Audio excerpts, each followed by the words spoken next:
কি হয়েছে? লাইটে চার্জ চলে না 15 দিন এটা আসেন না অন চলে না এনে চার্জত রাখলে চলে চার্জত খুলে দিলে চলে না চার্জে দিলে চলে, চার্জে তো গুলি দিলে আর চলে না কেন? হ্যাঁ কাস্টমার যেমনটি বলছে আপনারা শুনতে পারলেন যে চার্জ থেকে খুলি ফেললে চলে না, চার্জে লাগাইলে চলে। তো দেখতে পাচ্ছি আমি যখন চার্জে লাগাইছি এটা কিন্তু জ্বলে, চার্জ থেকে খুলি ফেলাইছি এখন আর জ্বলে না।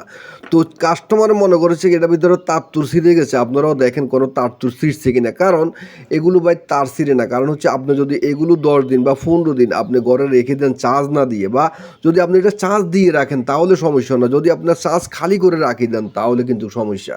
তো যারা এই ধরনের লাইটগুলো ব্যবহার করেন চার্জ দিয়ে ঘরে রেখে দিবেন, মানে আপনার মোটামুটি চার্জ আছে 10-20%, 50% চার্জ আছে, আপনি ঘরে রেখে দিবেন, নষ্ট হবে না। একদম খালি করে যদি আপনি এটা রাখি দেন তাহলে কিন্তু ব্যাটারি নষ্ট হয়ে যাবে আপনার এই লাইটের। তো দেখতে পাচ্ছেন তার তুর কিন্তু একদম ক্লিয়ার আছে, কোনো একটা তারও ছিঁড়া নাই, কিন্তু ব্যাটারি নষ্ট হয়েছে। ধন্যবাদ।